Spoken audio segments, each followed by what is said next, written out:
Hi everybody.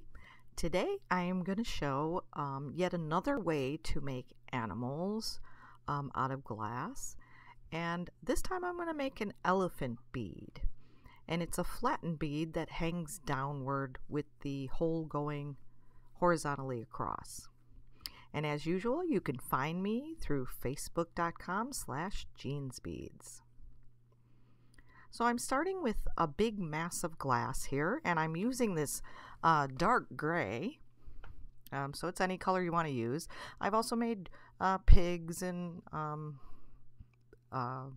dogs and cats this way. It's just another way to shape any kind of animal bead. And so I'm focusing on my holes here. I want nice dimpled holes at the ends, and so I'm getting the basic shape down and focusing on those holes first.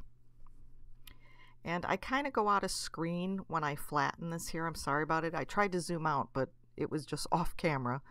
But I heat the whole ball up. I let it droop down a little bit.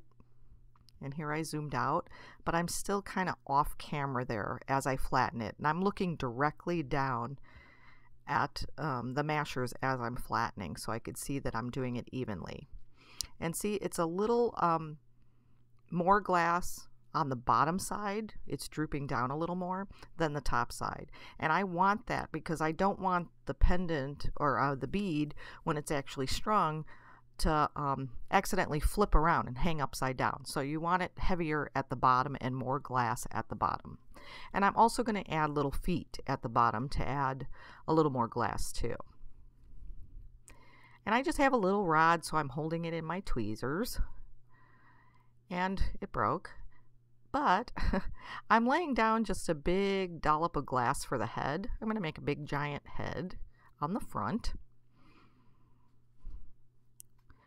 And so I'm going to get the head mask there, and then I'm going to get little sections, which I kind of droop them down a little bit. They're little elongated ovals for each ear.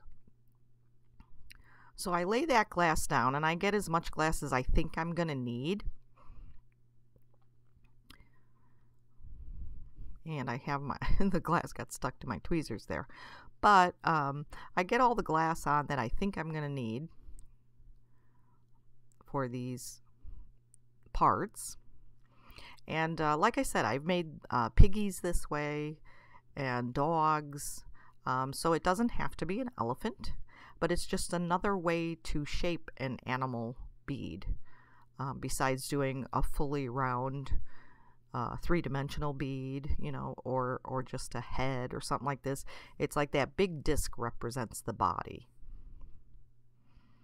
And so I'm just creasing. You can't really see there, but I'm just creasing because the one ear was melding in with the head, and I wanted to make sure there was a separation.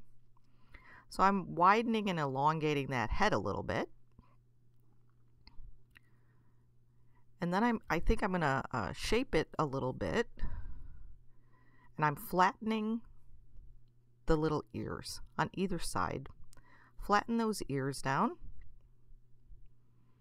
so they smoosh down to make nice big elephant ears. And I'm defining that crease again between the head and the ears.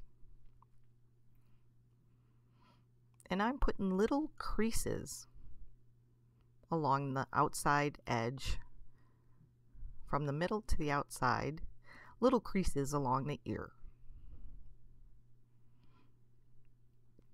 You don't have to do this. You can leave your ears smooth if you want. That's fine too. And I also have a stringer of the same gray prepped, just an FYI, you might need that. And that's going to be to draw the trunk, but also to pull out the ears. And I'm going to draw the trunk first. So I'm starting on the glass that I laid, and I tried to pull a little bit down so that it would be an even taper down the nose. And now I'm pulling out these ears. I'm pulling them out to a little point at the bottom of the elephant ear. And this ear was, I think, a little bit bigger and a little different shape than the other side, so I was trying to even it out there so that both ears would look fairly the same. So that's what I'm doing there.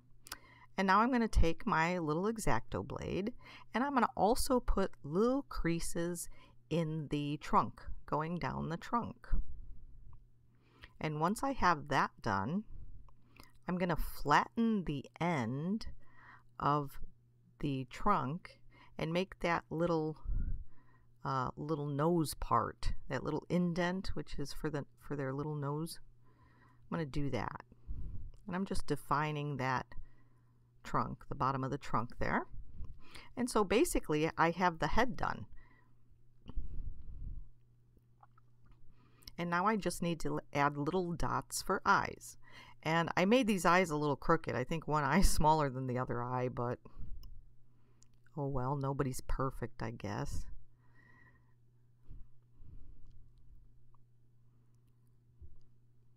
So I just put little dots for eyes on there. No googly eyes this time. I put the little eyes on there. And then I'm going to use I guess I'm trying to fix the eyes again. So then I'm going to use my stringer again to make a little tail on the back side.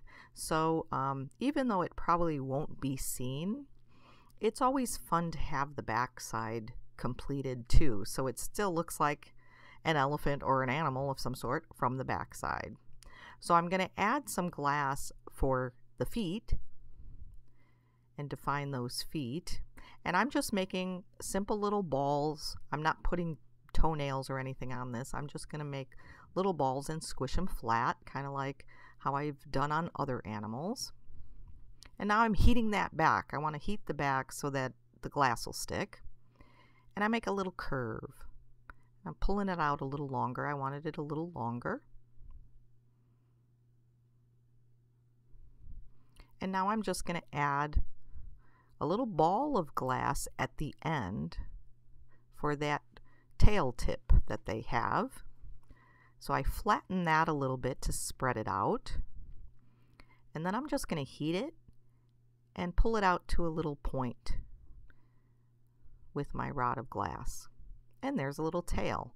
And I usually always make sure I heat the top of the tail so it melds right into the body. So it seems like the tail's coming out of the body if it's like partially melted in there. And now I just have to melt my feet flat. And my elephant is done. And here he is. There's the tail on the back side. And then the front side. Now I'm just going to heat him a little bit more and put him in the kiln. Thanks for watching. Hope you enjoyed.